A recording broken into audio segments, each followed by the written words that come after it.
Welcome, my soft-thinking listener. You've found yourself in the company of the Sleepy Sloth once again. A slow, scientifically minded fellow, who enjoys medieval machinery, gentle engineering, and things that measure or move ever so slowly. I must tell you something before we begin. Today, I consider myself a scientist in the quiet study of forgotten medieval instruments and contraptions. A scientist who is almost always correct, except for those few times when I am not. But even then, I prefer to drift gently onward, rather than fuss over it. Because what truly matters is the information itself. Before I start, please, let me know. What is the most boring thing you would secretly love hearing about? Let me know gently, in the comments. Now, let us begin today's episode of Medieval Contraptions. An imposing sentinel of medieval French ingenuity, the trebuchet appears around 1000 CE, a patient engine of destruction powered by counterweights. This siege machine was designed to hurl stones, or other objects of sufficient density, across distances that could stretch several dozen meters, all with a precision that required the gentle patience of its operators. Unlike the sudden eruption of gunpowder that would come centuries later, the trebuchet's motion was deliberate, graceful even, a slow arc dictated by the careful placement of its massive counterweight. The weight itself, often stone or lead, needed to be measured with near mathematical accuracy, for too heavy, and the throwing arm risked structural failure, too light, and the projectile would fail to breach distant walls. The frame, usually timber, was hewn from multiple beams, joined with wooden pegs and sometimes rope lashings, each joint slowly settling over months of repeated practice and minor repairs. No one asked for this. And yet, here we are, considering the gentle sway of a trebuchet arm, before it drops, almost lazily, into a slow arc of destruction. But first, a slow little detour. For this extra interesting fact, some trebuchets were fitted with small wooden platforms for the operator to stand upon, adjusting the release angle while counting the seconds. Which, for our sleepy purposes, can feel like watching a leaf settle on still water. Across the quiet seas, around 1100 CE, the cross staff emerged in Europe, a simple, reflective tool for measuring the altitude of stars.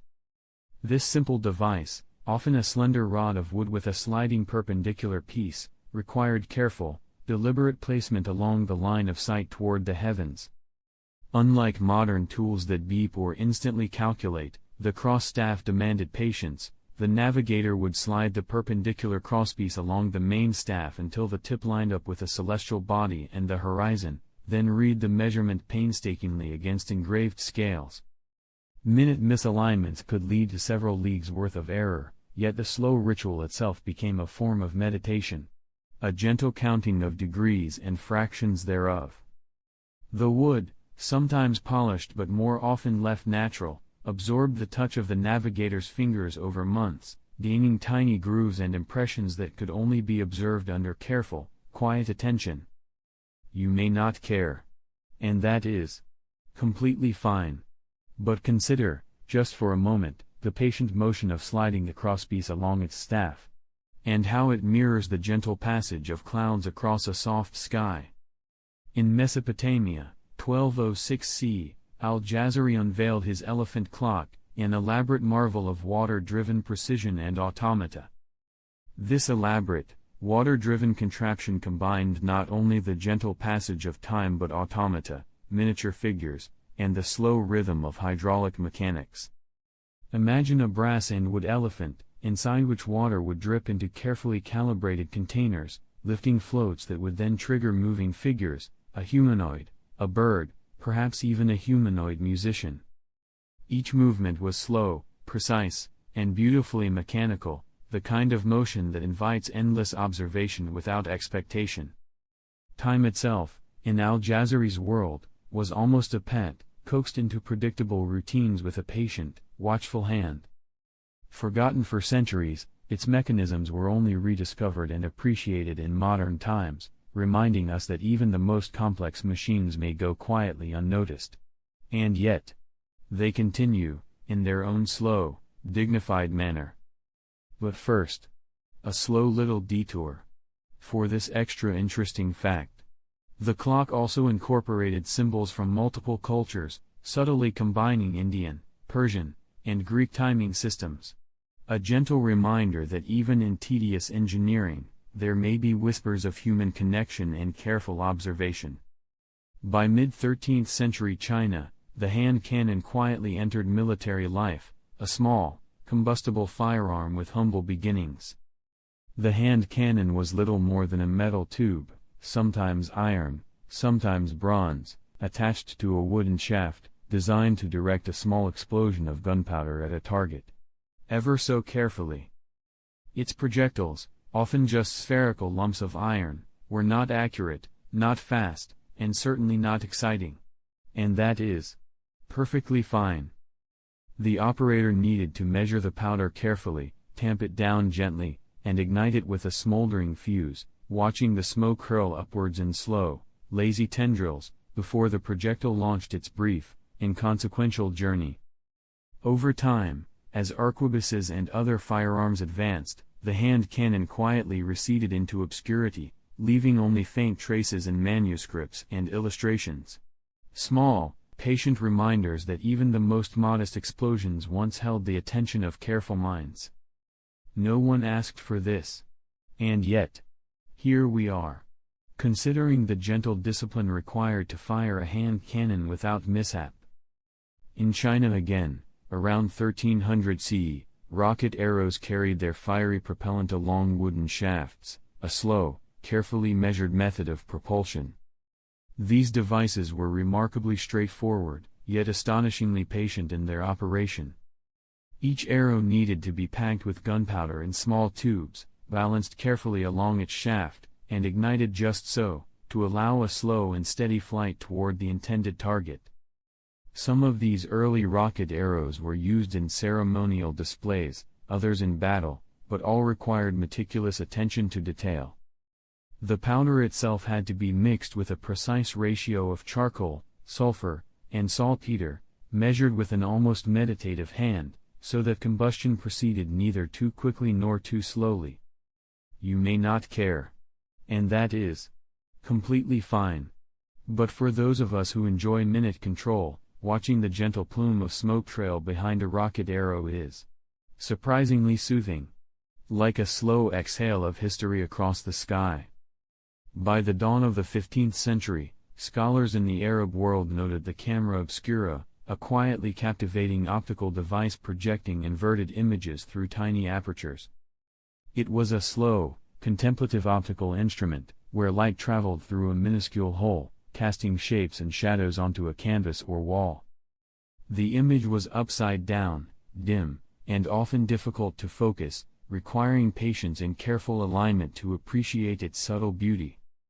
Scholars and artists could trace these images, observing the slow dance of light and shadow. A practice of almost monastic tranquility. Forgotten for centuries, it awaited rediscovery during the advent of photography, standing as a reminder that even the gentlest manipulations of light can hold fascination, if one is willing to observe slowly enough. But first, a slow little detour. For this extra interesting fact. The camera obscura was sometimes portable, built inside small boxes or tents, so that the image could wander with its observer. A quiet, slow journey of vision itself. In the bustling workshops of Renaissance Italy around 1500 CE, Leonardo da Vinci imagined a little cart that could move on its own, a marvel of patient mechanical thought. This little cart was not powered by muscles or beasts, but by clockwork mechanisms, a series of coiled springs, carefully calibrated gears, and wooden axles, all interacting with such precision that, when wound and released, the vehicle could roll forward, turn gently, and even pause as the tension of its springs decreased over time. The clockwork required meticulous shaping of the gears, each tooth carved and filed so that friction would be minimized, allowing a smoother and quieter motion, almost whispering across the floor. Its design included a steering mechanism, which, by subtle engagement of cams and levers, allowed the direction of the cart to adjust without human guidance. You may not care. And that is completely fine. But imagine the gentle, predictable rotation of each wheel, the soft ticking of the springs inside, like the rhythmic pulse of a very patient heart, propelling the tiny machine across a polished table or a floor of stone. Leonardo's notes suggest that he envisioned this as a form of entertainment, perhaps to surprise courtly observers, or as a prototype to understand the nature of automated motion. The cart, though never built for practical transportation, embodies a quiet fascination with the passage of energy through interconnected mechanisms, each cog and lever a whisper of intent, slowly translating stored potential into a gentle, forward-moving reality. This is an example of a mind that observed motion not for speed, but for contemplation, enjoying the subtleties of mechanics that most would overlook. In the humid air of Paraguay around 1580 CE, artisans introduced the Nanduti loom, a delicate frame dedicated to weaving lace that mimicked the intricate patterns of spider webs. Unlike looms for fabric or clothing, this frame was delicate, stationary, and required hands both patient and precise, for each thread had to be guided carefully, crossing over and under with an almost ritualistic cadence.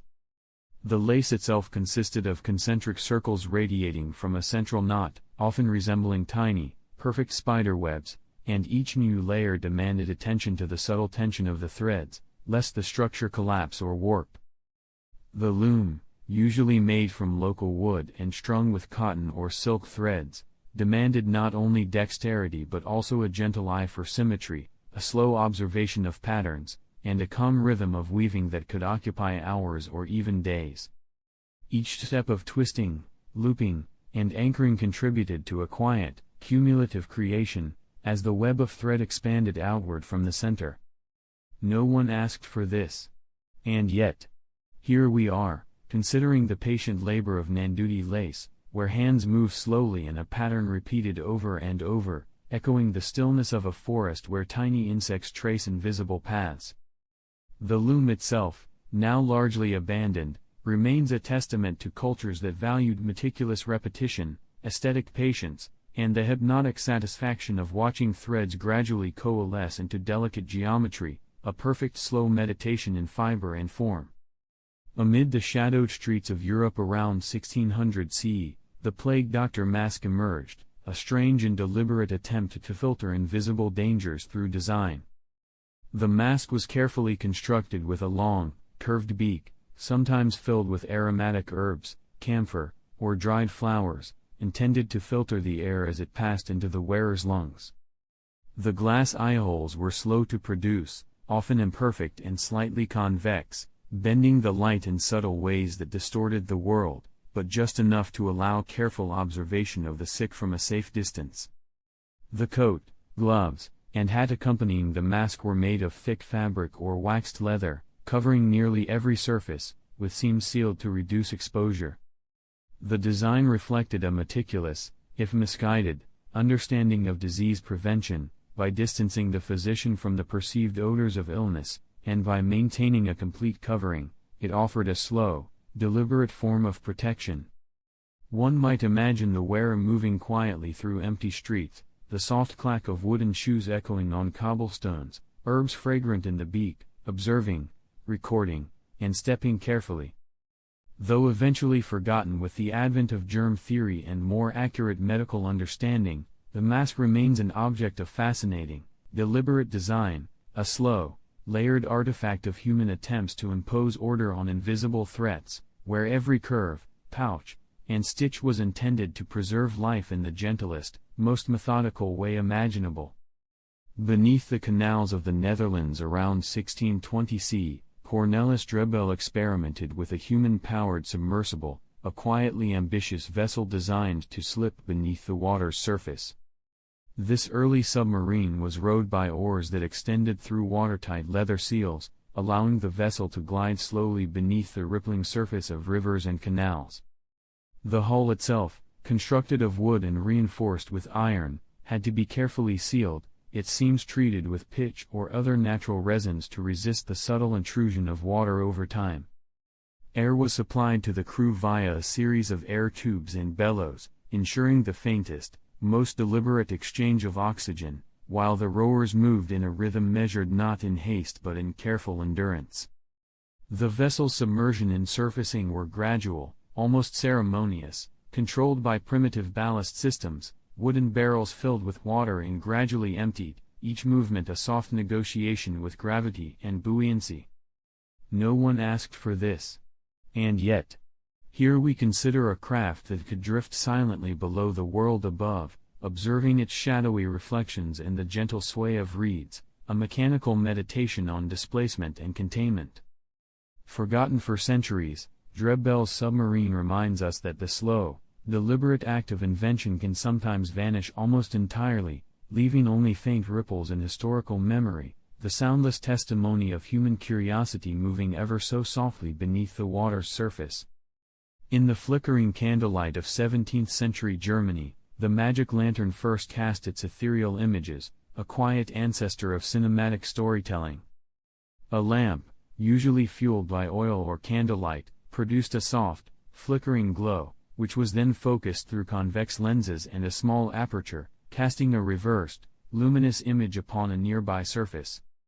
The slides themselves were hand-painted or etched with meticulous care, each figure, landscape, or scene contributing to a slow visual storytelling, one frame at a time. Observers could watch as the images shifted slightly with each adjustment of the lamp or lens, the soft shadows expanding and contracting like breathing, a gentle rhythm of light across still surfaces. Sometimes lenses were adjusted minutely, often with tiny screws or sliding tubes, creating subtle variations in focus that required patience to perfect. You may not care. And that is completely fine. But imagine the slow motion of light passing through glass, gently revealing images that hover in space for the briefest of moments, creating ephemeral windows into other worlds, before fading softly back into shadow, a quiet precursor to the cinematic experience that would only emerge centuries later. In a quiet workshop of mid-17th century France, Blaise Pascal brought his calculating machine, the Pascaline, to life, an early attempt to mechanize arithmetic. Each wheel corresponded to a digit, carefully numbered, and turning one would increment the next with a gentle click, a subtle mechanical conversation that only the most attentive observer could fully appreciate. The machine required precise assembly, brass wheels mounted on axles, each tooth filed to an exact tolerance, ensuring that misalignment did not spoil the slow accumulation of sums. Though ingenious, it was largely impractical, heavy and delicate, suitable more for quiet fascination than daily accounting. Its presence in manuscripts and early demonstrations showed a patient contemplation of automation, a desire to mechanize thought itself, but it remained mostly forgotten until historians of technology examined it centuries later.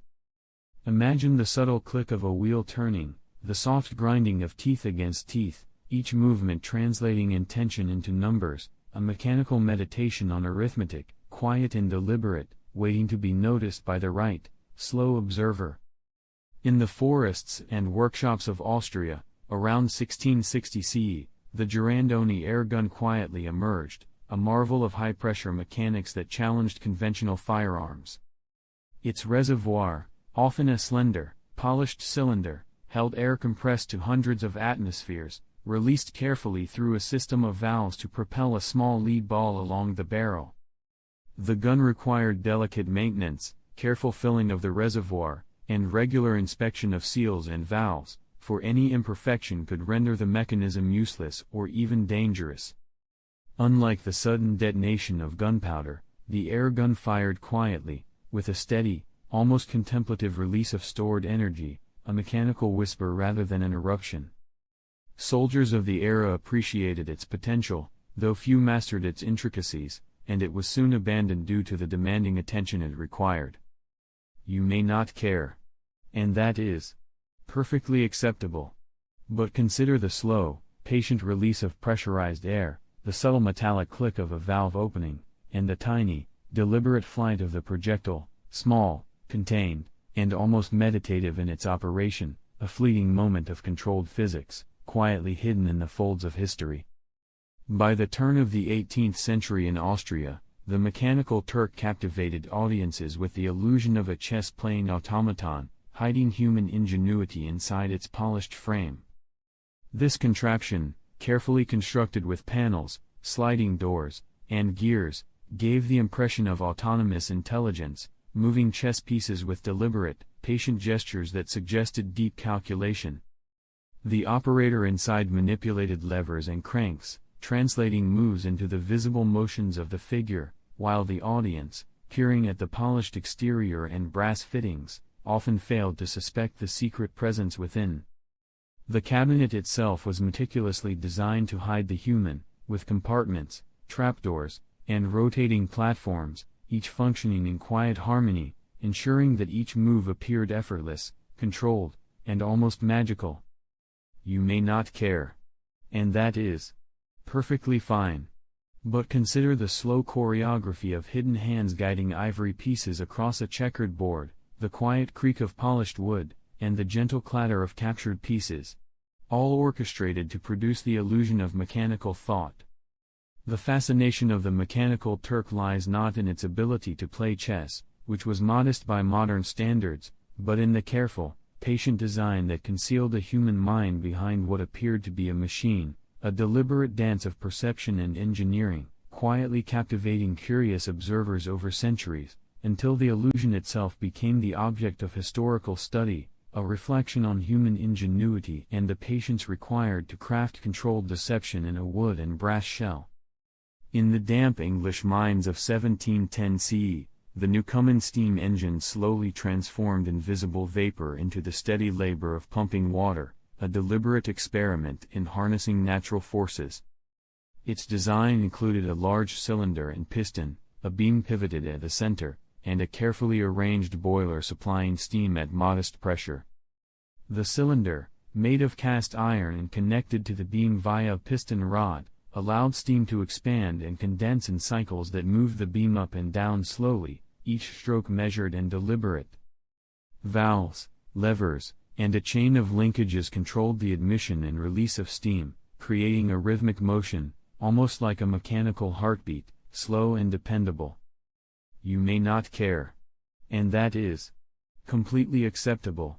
But imagine standing beside the Newcomen engine, listening to the gentle hiss of steam, observing the beam rise and fall in a patient cycle that repeats hour after hour, converting invisible vapor into steady mechanical effort. Though eventually superseded by Watt's improvements, Newcomen's engine remains a monument to careful observation, meticulous design, and the quiet persistence required to translate energy into movement, a deliberate meditation on harnessing natural forces with wood, iron, and steam. In workshops across France around 1725 CE, Basile Bouchon introduced the punched card loom, quietly programming geometric patterns into textile design long before computers existed. Thin strips of punched paper guided the raising and lowering of warp threads, so that elaborate designs could be repeated without constant manual intervention. Each hole, carefully measured and positioned, dictated the movement of a thread, producing geometric patterns slowly, yet with remarkable precision. The loom itself was a patient assembly of wooden frames, rods, and levers, each responding to the card's instructions with a gentle click or subtle motion. Operators had to thread the loom meticulously and align the cards with great care, for a slight misalignment could alter the pattern and necessitate restarting the process. No one asked for this. And yet, here we observe the quiet rhythm of early programmability, decades before computing as we know it, where paper and wood conspire to transform human intention into material form. The punched card loom remained largely forgotten until Jacquard refined the concept, but its gentle logic, the slow, methodical translation of code into pattern, is a whisper of mechanized thought, a careful, patient ancestor to the machines that would one day compute vast streams of data. Amid the quiet French countryside around 1750 CE, the harmonic telephone experimented with transmitting sound along solid rods, a subtle prelude to electrical communication. The device included two metal rods, carefully tuned and mounted on soft wooden frames, connected to diaphragms that would subtly vibrate in response to air pressure changes from a nearby speaker. These vibrations traveled slowly along the rods, their energy diffused and softened by the material's resistance, before being converted back into sound at the receiving end. Operation required precise alignment, delicate mounting, and careful attention to the natural frequencies of the rods, for small deviations could muffle or distort the transmitted sound. You may not care. And that is perfectly fine. But imagine listening to a conversation carried almost imperceptibly through slender rods, feeling the vibrations resonate under a fingertip, the slow, almost meditative passage of voice from one end to the other. Though the harmonic telephone was eventually superseded by electric transmission, it remains an artifact of patient experimentation, a gentle reminder that the propagation of sound can be deliberate, mechanical, and soft, a slow bridge between distant voices, quietly shaping the study of communication through subtle physics and meticulous observation. On a calm morning in France, 1784 CE, the Montgolfier brothers released a balloon into the sky, a floating experiment in hot air and gentle lift. The balloon was filled with hot air from a patient, flickering flame, expanding its delicate fabric with the quiet certainty of gravity being momentarily forgotten. Passengers sat in a wicker basket, balancing themselves with measured calm, drifting as the heated air lifted them, soft and unhurried, while observers below marveled at the subtle tremors of flame and fabric. You may not care. And that is completely fine. But imagine the gentle sway, the hushed warmth, the quiet experiment in lift and patience, a human dance with buoyancy that moved not with urgency, but with contemplative grace, leaving only soft echoes in memory as it floated skyward. In an Italian laboratory around 1800 CE, Alessandro Volta assembled his first voltaic pile, a quiet meditation in stacked metals and brine-soaked cloth, producing the earliest steady flow of electricity. Each disc contributed slowly to a cumulative current, an invisible river of ions moving through layers with gentle persistence. The metal and brine interacted softly, producing a whisper of energy that could be measured but barely felt. You may not care. And that is completely acceptable. But picture the delicate hiss, the patient buildup of potential, the tiny, almost imperceptible flow translating chemical arrangement into electrical quietude. Though later designs would replace it for safety and practicality, this slow, mechanical curiosity stands as a meditation on chemistry, patience, and the subtle rhythms of controlled energy, a faint hum of deliberate invention drifting softly through the mind of anyone who pauses to notice. On cobblestone streets in Germany, around 1816 CE, the dandy horse carried riders forward without pedals, a gentle machine of balance and rhythm that required quiet human guidance. Its wooden frame and two aligned wheels traced slow arcs with each rhythmic motion, while handlebars offered subtle guidance, a whispered conversation between human body and simple machine. You may not care. And that is completely fine. But imagine the quiet exertion, the soft creak of wood, the steady roll along uneven stone, and the gentle swish of air past your ears, a slow meditation on balance and momentum. The dandy horse, though eventually replaced by pedal bicycles, embodies the art of moving deliberately, where each small step forward is earned with patience and careful attention, a measured dialogue of motion and equilibrium.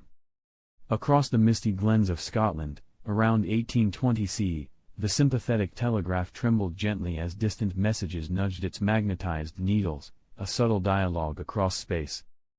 Each needle hovered over a calibrated scale, sensitive to the faintest current or magnetic shift, producing messages one letter at a time. You may not care. And that is completely fine. But imagine standing quietly, observing the slow, quivering dance of these slender instruments as distant fingers guided them, a whisper of communication stretching across space. Though soon replaced by Morse code, the sympathetic telegraph remains a quiet study in patience, subtle physics, and the delicate understanding of unseen forces, where meaning traveled softly, almost imperceptibly, from one place to another, leaving only a gentle, measured echo of human ingenuity. In the workshops of early 19th century England, around 1822 CE, Charles Babbage imagined a mechanical symphony to calculate numbers automatically, giving birth to the difference engine. The difference engine, as it was called, unfolded as hundreds of brass gears, rods, and rotating wheels, each tooth meticulously measured, aligned, and adjusted to transmit numerical operations with a slow, precise fidelity. Its design translated abstract mathematics into deliberate mechanical motion, aiming to produce tables of numbers without human error. The assembly required painstaking patience, even a small misalignment could ripple into errors, and the weight of brass components demanded careful, measured attention. You may not care. And that is completely fine. But imagine the soft click of gears turning in sequence, the gentle rotation of rods beneath polished teeth, the subtle transmission of numerical intent through a machine that existed more as a whispered dream of calculation than as a completed apparatus. Though incomplete and eventually abandoned, the difference engine remains a quiet testament to patient engineering, a gentle orchestration of moving parts that transformed abstract thought into slow, deliberate action, each turn of a wheel a measured heartbeat of mechanical ingenuity. Somewhere in the streets of France, around 1830 CE, a delicate invention captured the faintest traces of sound, tracing them invisibly onto soot-coated cylinders, the phonautograph. The cylindrical phonautograph captured the faintest motions of a diaphragm as a stylus followed each trembling curve, translating ephemeral sound into quiet, visual waves. Playback was impossible, leaving these tracings as abstract reflections of voice, frozen and contemplative on their dark surface. You may not care. And that is completely fine. But imagine the slow undulations, the patient conversion of vibrations into inkless lines, the soft dialogue between diaphragm, stylus, and soot, a meditative study of sound paused in time. Though unheard, the phonautograph whispers the early curiosity of acoustics, a gentle precursor to recording, where each wavy line becomes a soft echo of invisible motion, preserved with deliberate, tender care for those who might one day notice. Within softly lit Parisian studios, around 1838 CE, Louis Daguerre unveiled the daguerreotype, capturing fleeting reality on polished silver plates. The metal was sensitized with iodine vapor, exposed to light for several slow minutes, and developed using mercury vapor, a careful chemical ballet revealing faint, shimmering images.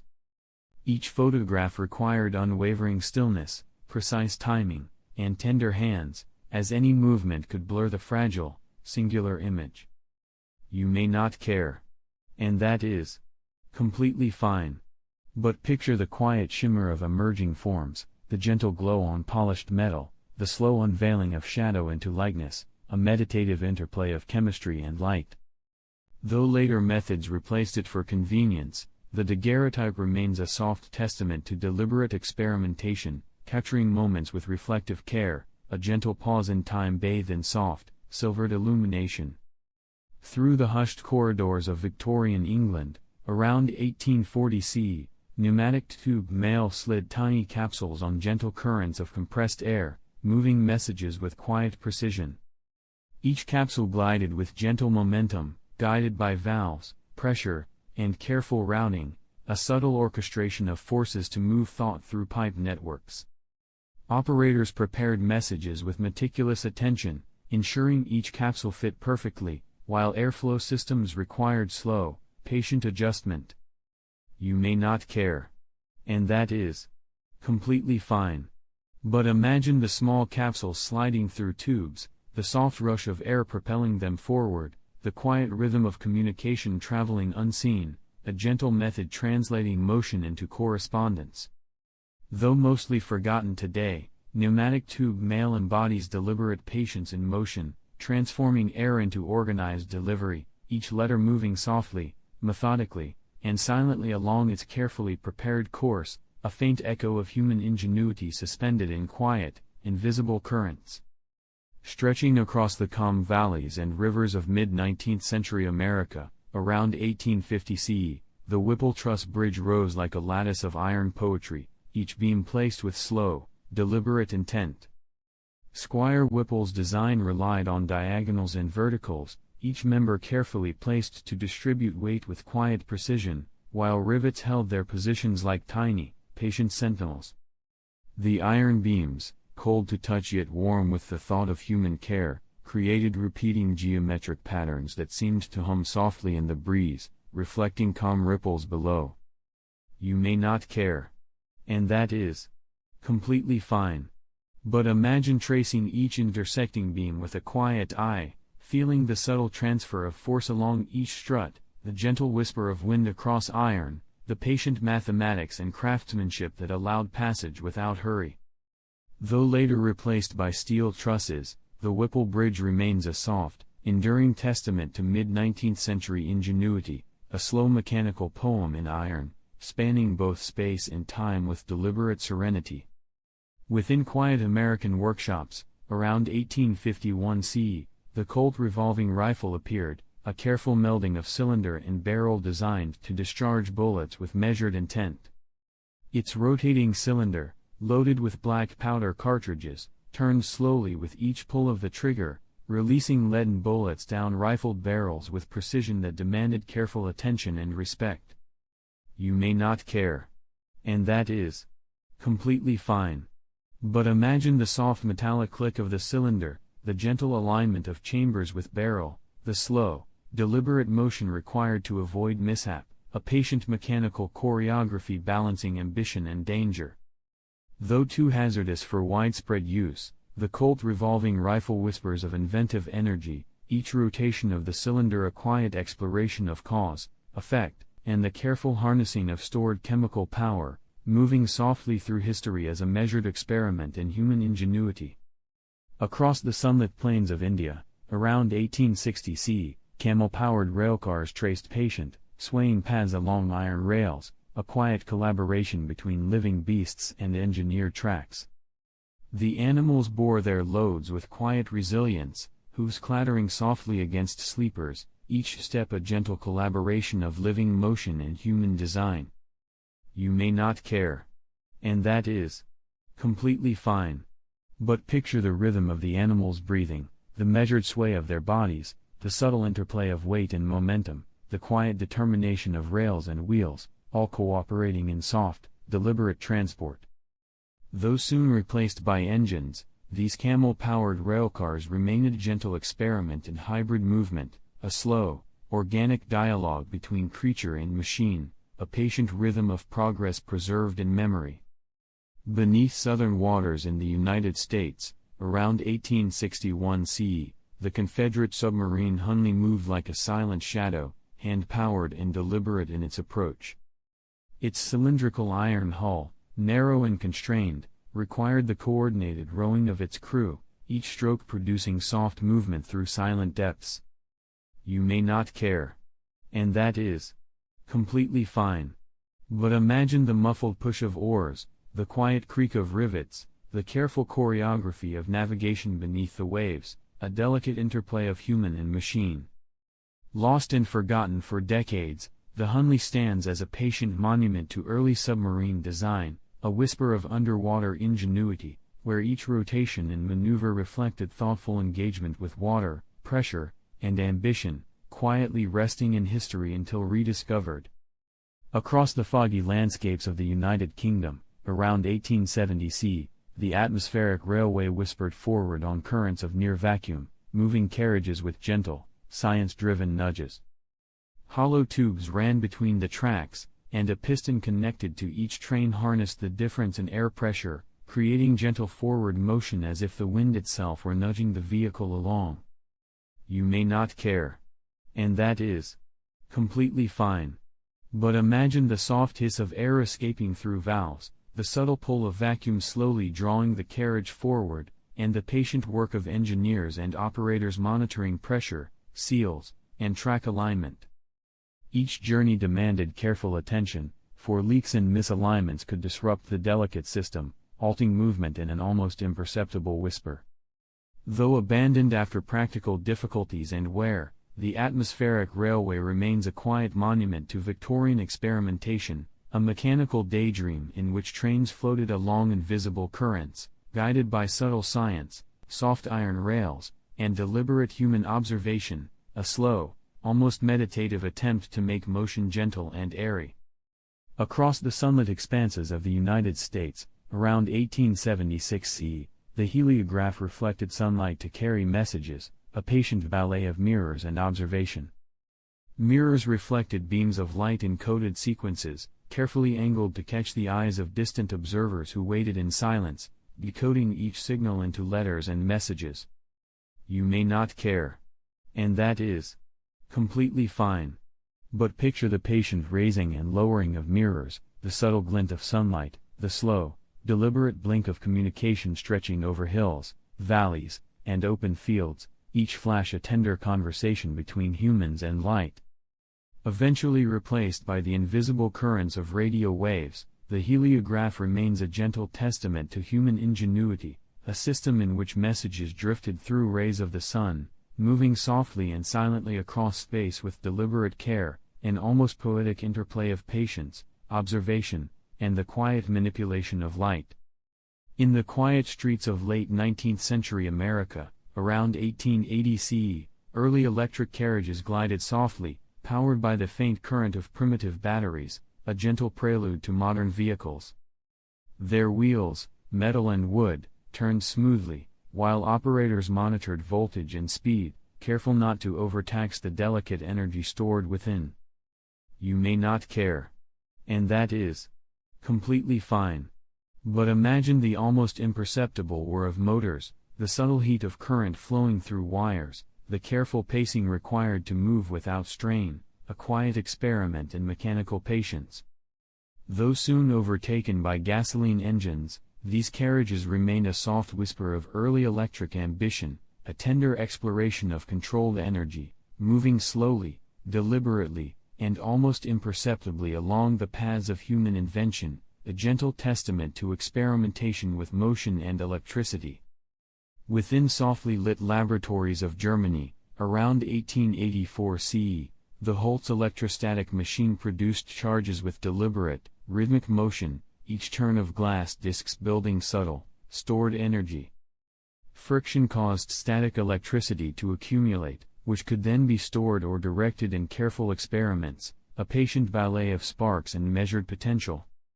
You may not care. And that is completely fine. But imagine the gentle crackle of emerging charges, the subtle shimmer across polished metal surfaces, the soft rotation of discs turning under human care, a delicate, almost imperceptible play of forces. Though eventually replaced by more efficient dynamos, the Holt's machine remains a quiet, meditative exploration of electricity in its earliest mechanical form, a gentle, deliberate orchestration of energy, waiting patiently to be observed, studied, and appreciated in slow, careful increments, a tender dialogue between human and invisible force. In softly shaded studios across the United States, around 1890 CE, Edward Muybridge's zoopraxiscope spun discs of sequential images, revealing motion with slow, deliberate flickers. The discs rotated slowly, each image giving the illusion of continuous action, a patient investigation into the mechanics of movement. You may not care. And that is completely fine. But picture the quiet click of each frame passing before a light source, the soft glide of shadows across walls, the meticulous arrangement of photographs to simulate motion, a meditative exploration of time captured in stillness. Though later cinematic technologies replaced it, the zoopraxiscope remains a gentle precursor to film, a deliberate study of movement, a slow, quiet meditation on the way living creatures unfold in space and time, softly teaching observers the hidden rhythms of life through calm, careful projection. Amid the softly lit shoe shops of the United States, around 1895 CE, the X-ray shoe fitter offered a ghostly glimpse into feet, merging science and commerce in quiet precision. The machine, delicate yet imposing, employed low-dose X-rays to cast ghostly images upon fluorescent screens, revealing the snugness or looseness of footwear with uncanny clarity. You may not care. And that is completely fine. But imagine the faint hum of electrical currents passing through glass tubes, the quiet phosphorescent glow illuminating skeletal outlines, the careful attention of shopkeepers adjusting straps and laces while balancing the delicate risk of radiation exposure. Though later banned for health concerns, these devices remain a hauntingly gentle testament to early experimentation in retail and technology, a patient attempt to peer softly into the hidden shapes of the human body, marrying curiosity and commerce in slow, measured observation, each glimpse of a quiet negotiation between measurement and safety, a silent ballet of shadow and structure captured in the soft glow of science. Across the foggy hills of Scotland, around 1900 CE, mechanical television turned rotating discs into faint, flickering visions of life, long before the electronic age. Rotating Nipkow discs with tiny perforations traced lines of light and dark, producing crude yet mesmerizing forms on screens that flickered like distant stars. You may not care. And that is completely fine. But picture the quiet whir of discs turning, the delicate synchronization of light sources, the patient observation of early viewers watching faint silhouettes emerge line by line, an almost meditative study of motion and perception.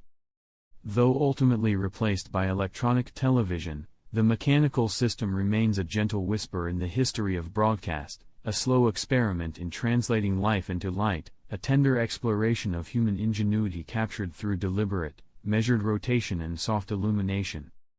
In the workshops of Japan, around 1902 CE, tiny clockwork cars wound their springs and rolled across polished floors, a miniature marvel of patient motion.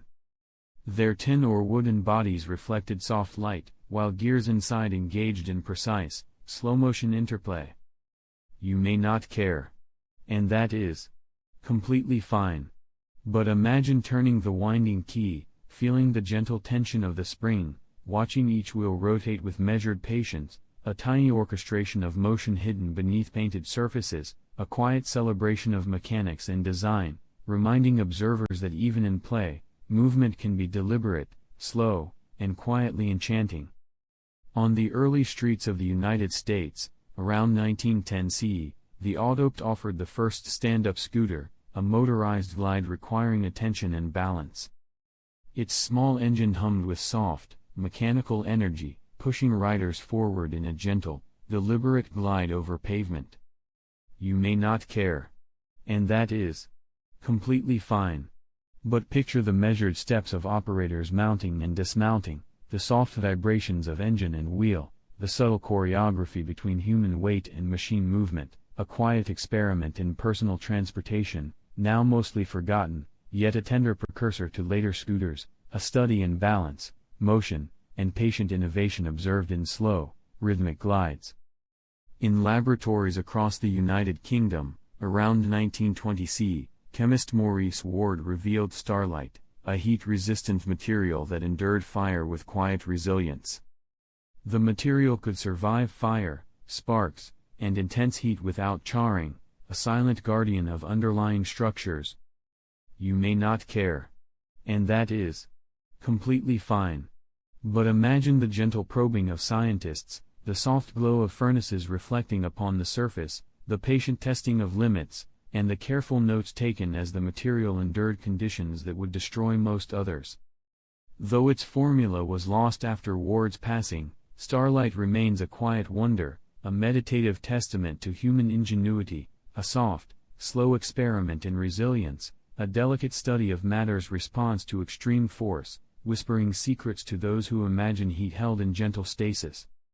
Within the softly lit studios of the United States, around 1930 CE, the Televox robot moved in quiet response to telephone commands, a metallic figure of deliberate motion. Servos and relays engaged as operators spoke into telephones, coaxing arms and levers to move with careful precision. You may not care. And that is completely fine.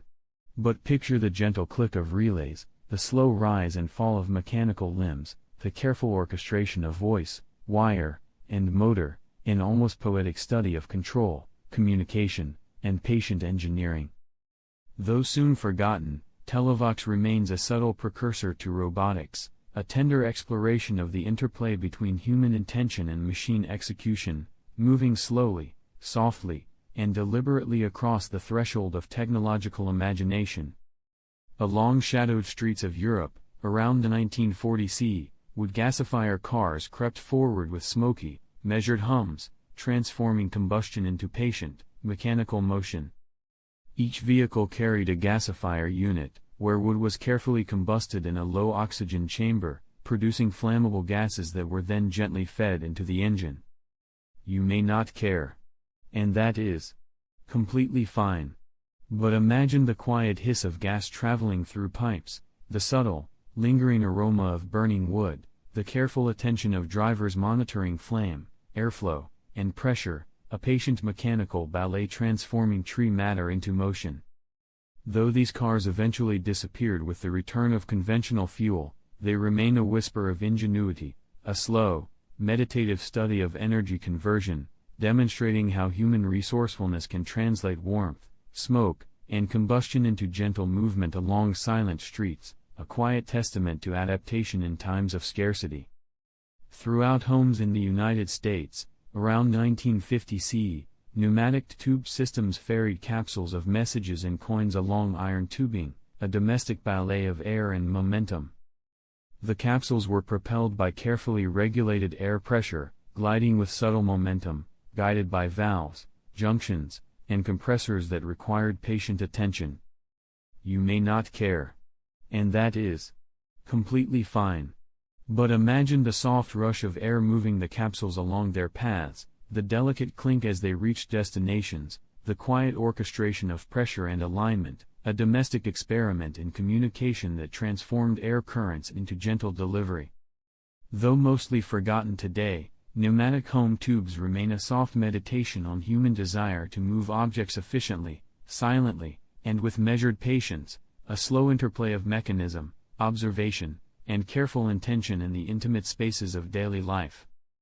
Inside softly lit studios across the United States, around 1960 CE, the compact cassette camera quietly captured images onto small magnetic reels, a miniature experiment in photographic patience.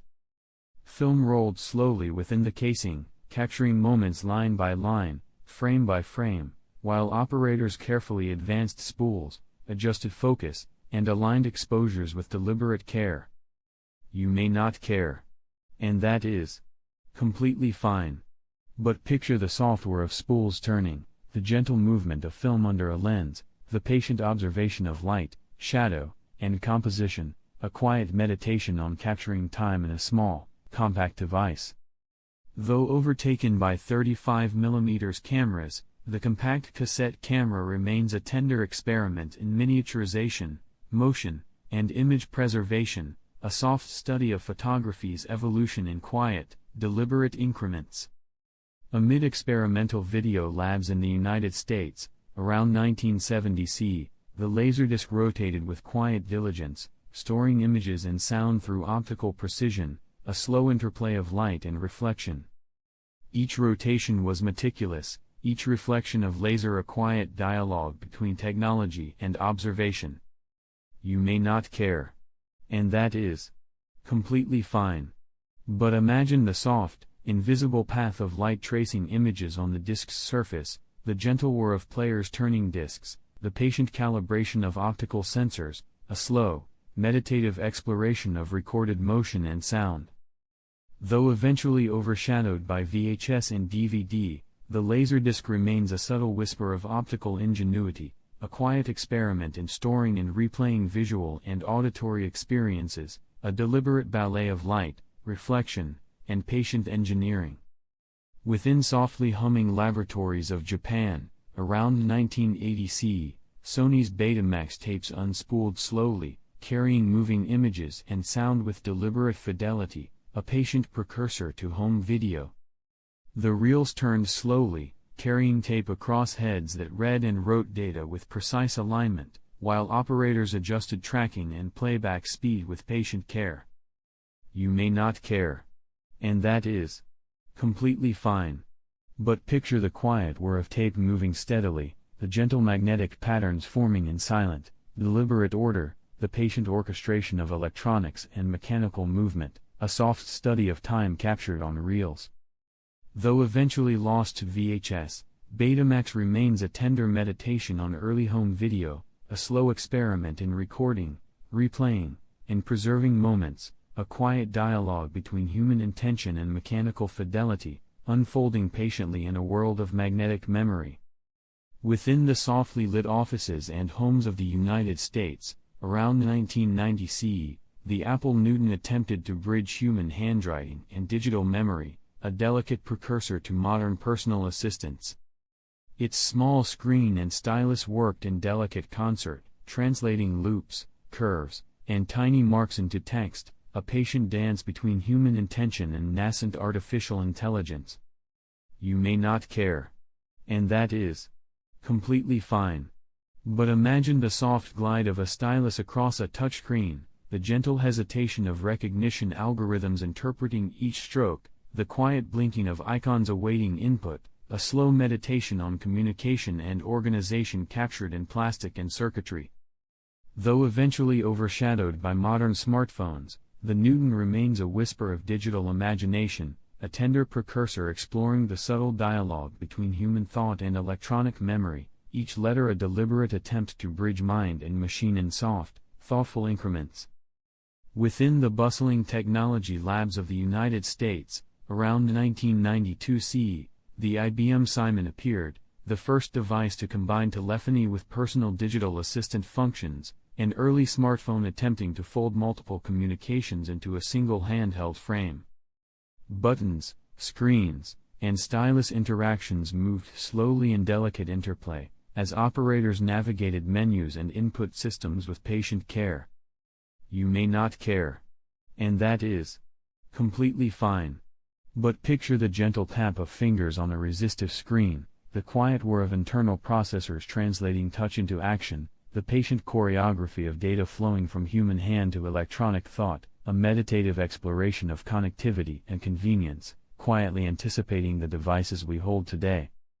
Though quickly surpassed by later mobile evolution, Simon remains a soft whisper of ambition, an early attempt to compress multiple functions into a single, handheld, thoughtfully engineered companion. Across softly illuminated corners of the United States, around 1993 CE, the Apple QuickTake camera quietly captured images onto digital sensors, one of the first consumer devices to translate photons into electronic memories. Light passed through the lens and measured streams, striking sensors that converted visual information into data for storage on primitive memory cards. You may not care. And that is completely fine. But imagine the slow capture of an image, the quiet hum of electronics translating colors, shadows, and forms into patterns of ones and zeros, the patient observation of each frame as a delicate bridge between sight and memory. Though discontinued quickly, the QuickTake remains a gentle whisper of digital photography's infancy, a tender experiment in scene and recording, a quiet dialogue between optics, electronics, and human attention unfolding slowly, thoughtfully, and deliberately. Within softly humming studios in Japan, around 1994 CE, Sony introduced the minidisc, an optical format for digital audio storage that sought to combine compact size with rewritable functionality. Lasers traced tiny pits along the disc's surface, encoding sound with meticulous precision, while players read and interpreted each mark with patient fidelity. You may not care. And that is completely fine. But picture the gentle whir of the disc spinning, the soft beam of light tracing invisible grooves, the careful orchestration of optics and magnetics capturing sound in measured increments, a quiet ballet of digital engineering and auditory preservation. Though eventually overshadowed by CDs and MP3s, the minidisc remains a tender, slow study in the translation of music into light, a subtle experiment in storage, fidelity, and gentle playback. Inside softly lit gaming laboratories in Japan, around 1995 CE, Nintendo released the Virtual Boy, a console attempting to render three-dimensional images through red LED displays and stereoscopic lenses. Players experienced images floating in depth, their eyes coaxed to perceive virtual space in gentle, measured layers, while controllers translated hands' slow motions into digital action. You may not care. And that is completely fine. But imagine the quiet red glow bathing small faces, the soft clicks of buttons registering movement, the patient unfolding of three-dimensional illusion within the mind, a meditation on perception, electronics, and human response. Though commercially unsuccessful, the Virtual Boy remains a whisper of 3D gaming ambition, a slow exploration of immersion, perception, and delicate technological experimentation, softly illuminating what could be imagined in interactive space. In softly humming living rooms across the United States, around 1996 CE, Web TV appeared, a device allowing early internet browsing on standard television sets, converting signals into images and text that drifted gently across screens. Users navigated menus with remote controls, entering addresses and scrolling content in slow, deliberate motions. You may not care. And that is completely fine. But imagine the soft flicker of pixels translating distant data into visual forms, the quiet orchestration of networks, decoders, and displays, the patient interaction of human intention and machine interpretation, a meditation on connectivity through familiar surfaces. Though eventually replaced by smart TVs and modern streaming, Web TV remains a tender whisper of early attempts to bridge the World Wide Web and living room comfort, a gentle exploration of communication, vision, and the slow translation of information into human experience. Across softly humming corners of China, around 1997 CE, the MP-Man F10 quietly offered listeners a new way to carry music, a tiny device capable of playing digital MP3 files through simple earbuds. Its small screen and buttons responded with gentle, deliberate presses, while digital data translated stored songs into sound waves that drifted softly into the air. You may not care. And that is completely fine. But imagine the faint click of each button, the quiet hum of digital processing converting ones and zeros into music, the tender patience required to load files from a computer before listening, a slow meditation on the intimacy of portable sound. Though overshadowed by the later iPod, the MP-Man F10 remains a whisper of early personal music technology, a gentle experiment in miniaturization, portability, and the careful delivery of sound from memory to ear, softly bridging human attention and electronic storage in quiet, deliberate increments. Within softly humming electronics labs in the United States, around 1998 CE, the Diamond Rio PMP300 emerged as one of the first widely available MP3 players, translating compressed audio files into audible melodies with patient precision. Its tiny controls and monochrome display guided users through playlists with slow, deliberate navigation, while internal circuits converted stored data into gentle sound. You may not care.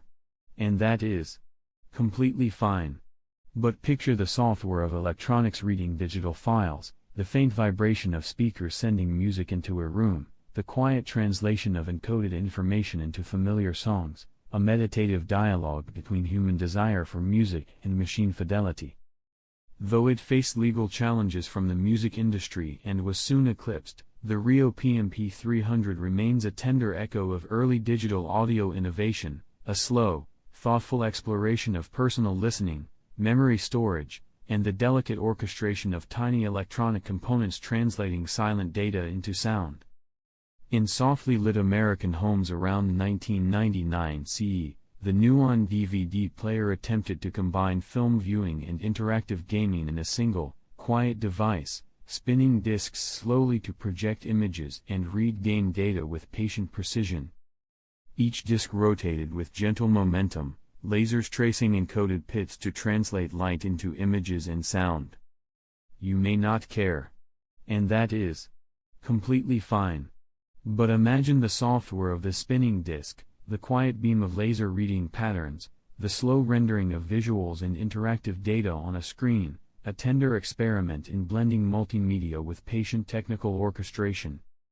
Though the Nuon system was quickly abandoned, it remains a whisper of hybrid entertainment, a slow study in converging formats, carefully balancing disks, optics, and software in quiet, deliberate dialogue.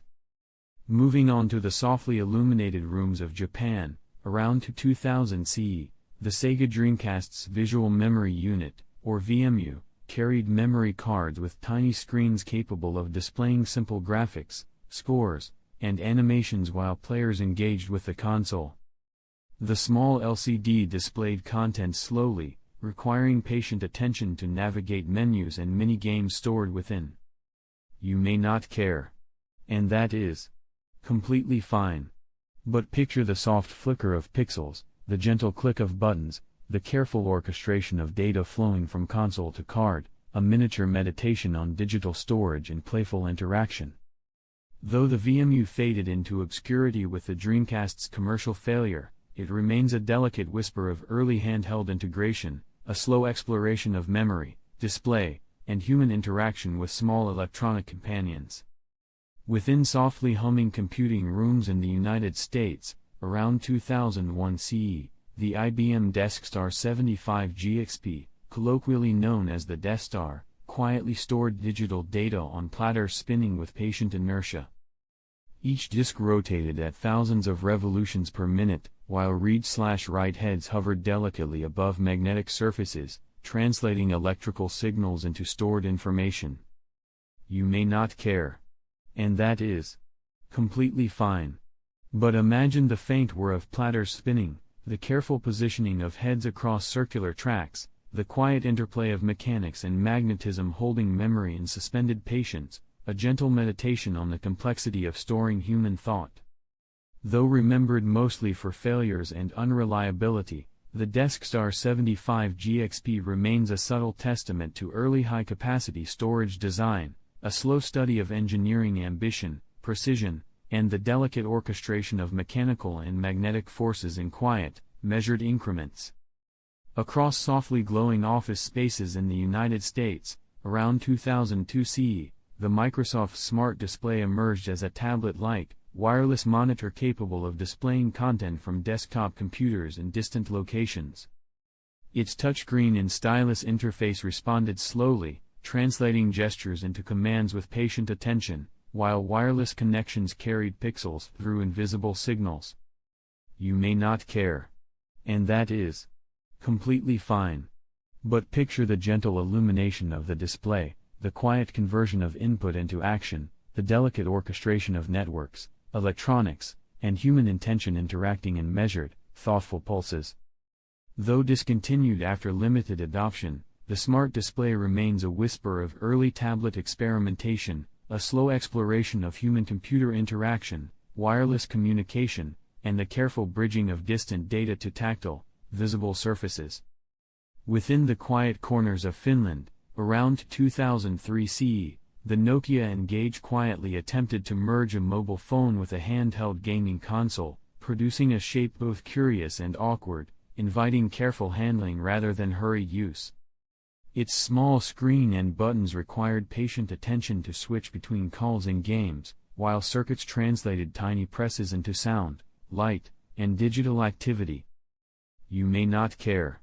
And that is completely fine.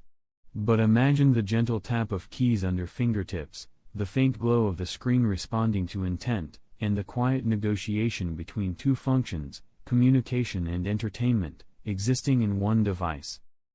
Though commercially unsuccessful, the N-Gage remains a soft whisper of experimentation, a slow meditation on human desire for convergence, ergonomics, and the delicate orchestration of dual-purpose electronics. Somewhere in softly humming Japanese studios, around 2004 CE, Sony Connect emerged as an early music download store, quietly delivering compressed audio files to listeners with patient care, long before streaming became commonplace. Users navigated menus with gentle clicks, downloading songs that settled softly onto computer drives, while background protocols translated network signals into files ready for quiet playback. You may not care. And that is completely fine. But imagine the software of data moving invisibly across lines, the careful patience required to store, sort, and access music, a meditative dance of human attention and electronic precision. Overshadowed by iTunes, Sony Connect remains a gentle reminder of early digital commerce, a slow exploration of audio distribution before convenience and ubiquity overtook careful, deliberate handling. Along softly lit Swedish desks, around 2005 CE, the Gizmondo handheld console quietly combined gaming and GPS navigation, its small screen and buttons responding slowly to the deliberate movements of human hands. The device carried satellites whispers in its circuits while miniature games flickered across its display, a patient dialogue between human expectation and electronic capability. Internally, it housed an ARM9 processor, modest memory, and a cartridge slot that allowed users to slowly insert and remove games, while its GPS module communicated with orbiting satellites through faint pulses of radio waves, triangulating positions with careful precision. You may not care. And that is completely fine. But picture the gentle glow of the screen in dim rooms, the careful tracing of GPS coordinates, the tiny vibrations of circuitry translating intent into playful interaction, and the quiet calculations performed thousands of times per second to maintain location accuracy. Though infamous for commercial failure, the Gizmondo remains a soft echo of hybrid innovation, a meditation on human curiosity and the quiet orchestration of electronics and geography, where each microsecond of processing contributed to a slow, deliberate, and gentle unfolding of function. Within softly buzzing American living rooms, around 2006 CE, Toshiba introduced HD DVD, an optical disc format designed to carry high-definition video with patient precision, competing against Blu-ray in a slow, deliberate war of technologies. The discs contained layers of reflective material, encoding video and audio in microscopic pits, which lasers read through careful scanning, while error correction algorithms worked quietly to reconstruct each frame with patient diligence. You may not care. And that is completely fine.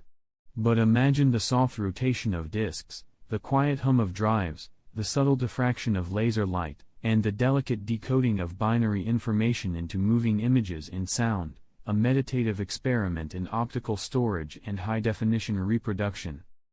Even the capacity differences, 15 to 30 gigabytes per single-layer disk, were carefully calculated to store more data without increasing physical size. Abandoned in 2008, HD DVD remains a gentle testament to format experimentation, a slow exploration of light, reflection, and human desire for visual clarity, each frame projected with the tender patience of carefully harnessed optics. Amid softly illuminated classrooms and study spaces, around 2007 CE, the One Laptop Per Child project introduced the XO-1, a small, inexpensive laptop intended to bring computing to children worldwide. Its dual-mode display could reflect ambient light in addition to backlighting, reducing eye strain, while energy-efficient processors consumed minimal power, quietly performing arithmetic and logic operations for educational software. You may not care. And that is completely fine. But picture the slow humming of processors, the faint flicker of the display, the gentle tapping of keys transmitting electrical signals, and the careful orchestration of software and hardware to educate young minds, including mesh networking features that allow devices to communicate without central infrastructure, a slow, patient experiment in connectivity. Though largely forgotten after the rise of smartphones, the XO-1 remains a gentle whisper of educational technology, a patient experiment in accessible computing and thoughtful human-centered design, where every calculation, pixel, and network signal participated in a quiet choreography of learning. In softly lit American homes, around 2008 CE, the Microsoft Zune quietly sought to deliver personal music experiences, a portable player translating stored files into sound with patient fidelity.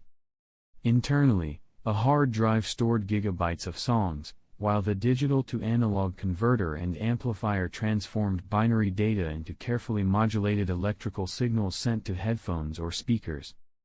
You may not care. And that is completely fine. But imagine the quiet hum of electronics, the careful pacing of playlists, the delicate buffering of audio data, and the gentle mediation of music from memory to ear, as LCD screens displayed album art with soft, deliberate transitions. Though it competed unsuccessfully with the iPod, the Zune remains a slow, deliberate reflection on digital audio, a tender exploration of personal listening, storage management, and the quiet choreography of human interaction with sound, where each song moved from memory to experience in its own soft, unhurried rhythm. Along softly glowing American desks, around 2009 CE, the Palm Pre quietly appeared, a smartphone running the Web OS operating system, folding a touchscreen interface and slide-out keyboard into a gentle, compact form. Internally, a Texas Instruments OMAP processor quietly orchestrated applications, gestures, and multitasking, while memory and storage patiently held data for the user's slow, deliberate interactions. You may not care. And that is completely fine. But imagine the soft sliding of the keyboard beneath fingers, the gentle scrolling of lists, the quiet flicker of pixels translating intent into action, and the delicate timing of touchscreen gestures interpreted by unseen circuits. Though it ultimately failed against the rising dominance of iPhone and Android devices, the Palm Pre remains a quiet meditation on interface design, multitasking paradigms, and the careful balancing of hardware and software, a tender exploration of early smartphone ambition in a world learning to move ever faster through digital life. In softly humming American offices, around 2010 CE, the Google Nexus One arrived, a smartphone quietly integrating Google's vision of Android with cellular communication, sensors, and touchscreen displays. The device contained a Snapdragon processor, capacitive touchscreen, and careful arrangements of memory and storage, all performing slow, patient calculations to render web pages, display maps, and handle calls. You may not care. And that is completely fine. But picture the gentle glow of the screen in dim rooms, the soft taps of fingers initiating commands, and the quiet coordination of hardware components translating intention into functionality. Quickly replaced by later Nexus models, the Nexus One remains a subtle echo of Google's early mobile experimentation, a slow reflection on software-hardware integration, user interface design, and the tentative exploration of the nascent Android ecosystem.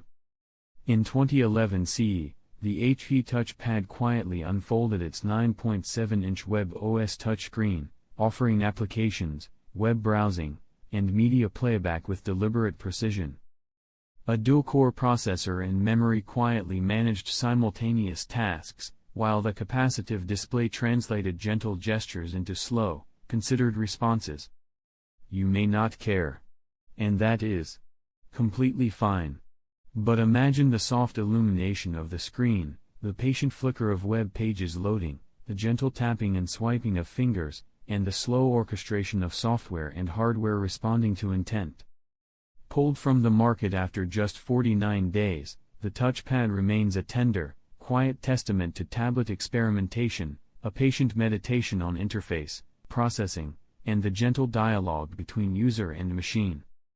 In softly lit Japanese living rooms, around 2012 CE, the Nintendo Wii U quietly attempted to merge traditional console gaming with a tablet-like controller displaying additional images, slow-moving menus, and second-screen interactions.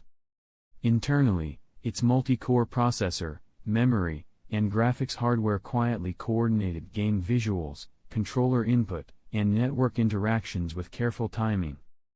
You may not care. And that is completely fine. But picture the gentle humming of the console, the quiet illumination of the gamepad screen, and the slow, patient translation of human gestures into digital actions, a deliberate interplay of software and hardware orchestrated to entertain. Though undersold and eclipsed by the later Nintendo Switch, the Wii U remains a soft, lingering echo of hybrid console experimentation, a slow reflection on interface design, dual-screen interactivity, and the measured ambition of interactive play. Perched lightly on faces in softly illuminated American spaces, around 2013 CE, Google Glass quietly projected notifications, maps, and gentle overlays of information into the wearer's vision. Internally, small processors, sensors, and a microdisplay coordinated silently, interpreting head movements, gestures, and voice commands with delicate timing. You may not care. And that is completely fine. But imagine the soft glow of information hovering near the eye, the quiet processing of spatial data, and the patient dialogue between human intention and electronic guidance. Hailed with hype yet commercially unsuccessful, Google Glass remains a tender exploration of augmented reality, a slow meditation on wearable computing, the gentle blending of digital and physical perception, and the quiet choreography of microprocessors in service of human experience. Inside softly buzzing American offices, around 2014 CE, the Amazon Fire Phone quietly experimented with 3D interface displays, multiple cameras, and integrated services designed to make smartphones interactive in unusual ways. Its tilting, perspective-shifting images required careful coordination of sensors and processors to track motion, while software translated gestures into application behavior with quiet precision. You may not care. And that is completely fine. But picture the gentle flicker of icons across the screen, the slow, deliberate rendering of 3D effects, and the patient translation of tilting and shifting into visible feedback. Discontinued within a year, the Fire Phone remains a soft, reflective testament to experimental mobile design, a quiet meditation on 3D interfaces, sensor integration, and the gentle interaction between human intent and digital response. Along softly glowing streets in China, around 2015 CE, hoverboard scooters quietly appeared, small self-balancing devices powered by electric motors and gyroscopic sensors, offering gentle, human-guided movement across smooth pavements. Internally, lithium-ion batteries supplied energy with careful, deliberate flow, while motors responded slowly to subtle shifts in weight, translating balance into motion with patient precision. You may not care. And that is completely fine. But imagine the soft hum of motors, the gentle tilting of riders, and the quiet coordination of circuits sensing every fraction of a lean. Quickly banned after reports of fire hazards, hoverboards remain a soft, flickering memory of early electric mobility, a meditative experiment in balance, circuitry, and the delicate management of stored energy, each movement a slow dialogue between human intent and electronic responsiveness, whispering the tentative ambitions of personal transport. Within softly lit South Korean offices, around 2016 CE, the Samsung Galaxy Note 7 quietly existed, a smartphone combining advanced display, fast processors, and integrated batteries, designed to carry digital life within a compact form. Lithium-ion cells quietly stored vast energy, translating chemical potential into electrical currents with subtle, precise timing, while the operating system orchestrated applications with calm, deliberate allocation of resources. You may not care. And that is completely fine. But picture the gentle glow of the AMOLED screen, the patient responses to touch, and the quiet hum of circuits performing unseen calculations. Recalled worldwide due to battery failures causing combustion, the Galaxy Note 7 remains a soft meditation on engineering ambition, energy storage, and the delicate choreography of high-capacity devices, a gentle reminder of the slow, careful balance required in miniaturized electronics. In softly humming American kitchens, around 2017 CE, Juicero quietly pressed fruits and vegetables contained in proprietary Wi-Fi-enabled bags, translating mechanical motion into extracted juice with deliberate slowness. Motors and gears orchestrated the squeezing process, while sensors ensured the bag was properly aligned, monitoring pressure with patient accuracy. You may not care. And that is completely fine. But imagine the gentle whir of motors, the slow compression of produce, and the quiet dialogue of software controlling mechanics with precision. Mocked and abandoned for its unnecessary complexity, Juicero remains a tender exploration of automation, consumer convenience, and the quiet orchestration of human intention, mechanical precision, and networked monitoring, a slow, thoughtful experiment in translating fruit into liquid with technological attention. Across softly lit American theaters, Around 2018 CE, MoviePass quietly offered subscriptions to unlimited films, a delicate interface of ticketing, databases, and digital validation. Servers and software coordinated patiently to track attendance, process purchases, and reconcile financial exchanges, a slow choreography of human desire for entertainment and machine record-keeping. You may not care. And that is completely fine. But picture the gentle flicker of digital confirmation, the quiet hum of databases updating, and the patient translation of intent into access to cinematic experiences. Though the model eventually collapsed under unsustainable economics, MoviePass remains a subtle reflection on subscription services, human desire for abundant media, and the quiet interplay of software and financial management, a meditative study in the fragile equilibrium of digital convenience. Inside softly humming American laundry rooms, around 2019 CE, the Foldamate quietly promised to fold clothing automatically, orchestrating sensors, conveyor belts, and robotic arms with slow precision, translating wrinkled garments into neatly stacked folds. Motors turned with careful attention, while optical sensors guided each piece into alignment, and control circuits patiently synchronized movements to avoid jams. You may not care. And that is completely fine. But imagine the software of gears, the gentle click of clamps, and the quiet patience required to coordinate fabric, motors, and electronics. Though never fully commercialized, Foldamate remains a tender meditation on domestic automation, robotics, and the quiet aspiration to mechanize human tasks, a soft whisper of technological curiosity attempting to transform ordinary chores into deliberate, measured, mechanical motion. Across softly lit American living rooms, around 2020 CE, Quibi quietly arrived as a short-form streaming platform, offering episodes under 10 minutes with gentle intention and deliberate pacing. Its interface displayed thumbnails and titles with soft transitions, guiding viewers through curated content in a slow, digestible manner. You may not care. And that is completely fine. But imagine the quiet swish of scrolling, the gentle fading of screens into each tiny story, and the patient orchestration of servers delivering moving images to waiting eyes. Despite heavy promotion, Quibi lasted only 6 months before shutting down, yet it remains a soft, almost whispered experiment in condensed visual storytelling, a meditation on brevity, interface design, and the quiet hope of capturing attention in fleeting moments.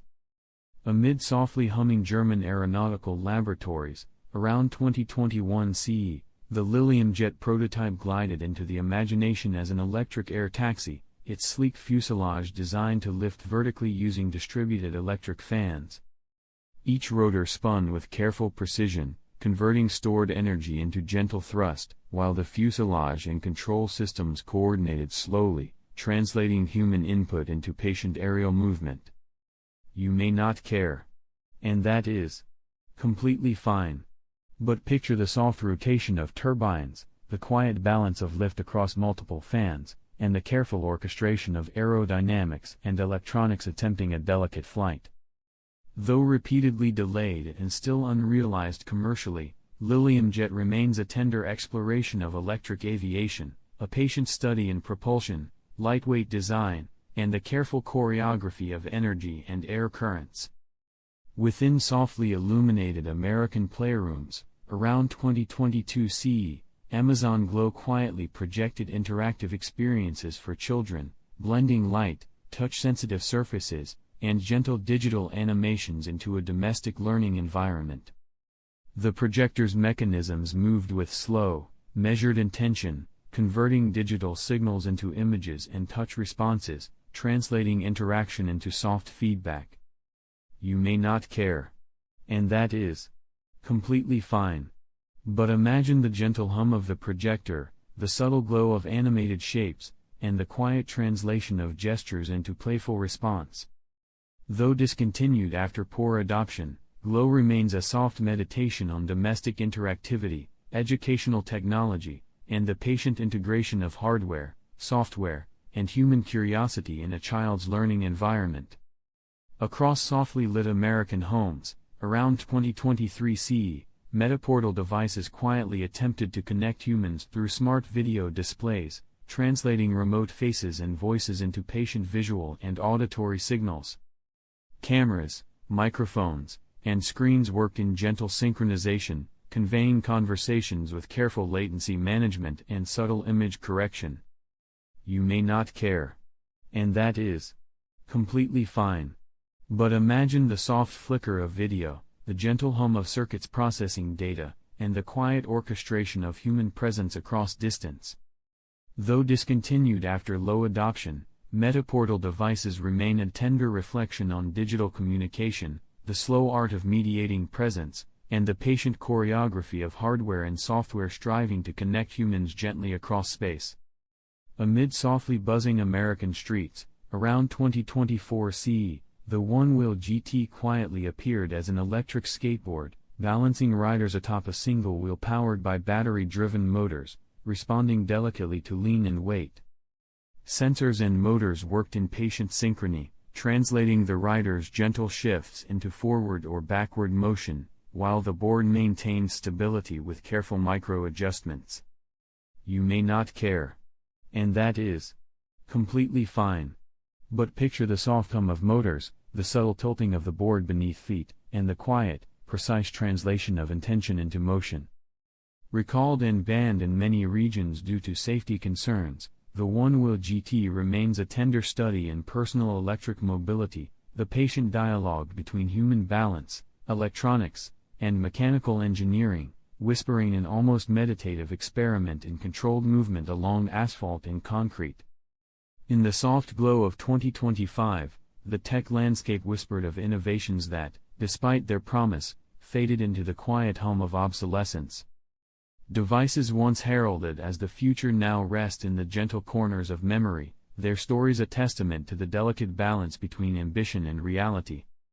These fleeting ventures serve as poignant reminders of the complexities involved in integrating new technologies into our daily rhythms, where consumer expectations, production challenges, and market timing intersect in unpredictable ways, shaping what succeeds and what quietly disappears from view. The Humane AA Pin, a wearable device introduced with much anticipation, promised a seamless blend of technology and daily life. However, it struggled with overheating, limited functionality, and a lack of user engagement. Despite its sleek design and initial excitement, the device quietly faded from the market, leaving only a gentle echo of its brief existence.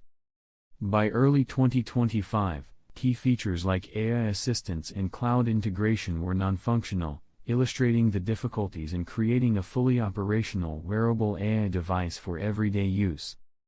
Similarly, the Lilium Jet, an electric air taxi project from Germany, captured imaginations with visions of urban aerial mobility. Yet, despite several prototypes and announcements, the project faced repeated delays and development challenges. As of 2025, it remains grounded, a soft, patient symbol of the hurdles in transforming ambitious transportation concepts into tangible reality. Production setbacks, regulatory hurdles, and high operating costs prevented commercial deployment, making Lilium a reminder that advanced aviation concepts require long-term engineering patience and careful safety testing before they can enter daily use. In the realm of gaming, Multiversus, a crossover platform fighting game, debuted with enthusiasm but struggled to maintain player interest. Despite its rich character roster and engaging mechanics, it failed to achieve lasting success, eventually fading from circulation. The game's decline reflected challenges in retaining online communities, balancing character abilities, and continuously generating compelling content. By mid-2025, server shutdowns marked the end of its online ecosystem, highlighting the unpredictable nature of the gaming world and the delicate dance of maintaining attention in a crowded digital entertainment landscape. Meanwhile, in cloud gaming, Google Stadia's venture into streaming games without traditional consoles faced limited adoption and technical hurdles. Despite early excitement, the service slowly shuttered, reflecting the subtle challenges of delivering seamless interactive experiences over distant networks. Latency issues, internet bandwidth limitations, and competition from traditional consoles hindered its growth. By early 2023, Stadia ceased operations, refunding hardware and software purchases, leaving behind a cautionary tale of how ambitious cloud-based gaming requires not just innovation, but also infrastructure, market readiness, and consistent user engagement. Even in the automotive world, the Tesla Cybertruck, with its unconventional design and promises of durability, encountered criticism and technical setbacks. Build quality concerns and recalls quietly tempered the initial excitement, reminding us that radical visions often require slow, careful refinement to find their place in the world. By March 2025, Tesla recalled nearly all 2024 and 2025 model year Cybertrucks due to loose exterior panels. This recall, affecting tens of thousands of vehicles, underscored the ongoing challenge of translating futuristic designs into reliable, everyday automobiles while maintaining safety and durability standards. And so, whether in the air, on the streets, or in our hands, these stories of ambition and quiet struggle remind us that even the boldest innovations move forward at their own slow, deliberate pace, whispering lessons of patience, care, and the gentle unfolding of possibility. If your eyes are closed, if your thoughts are drifting, then my job here is done for today. Thank you for spending this unremarkable moment with me. You have listened to The Sleepy Sloth, where uninteresting things become the softest lullabies.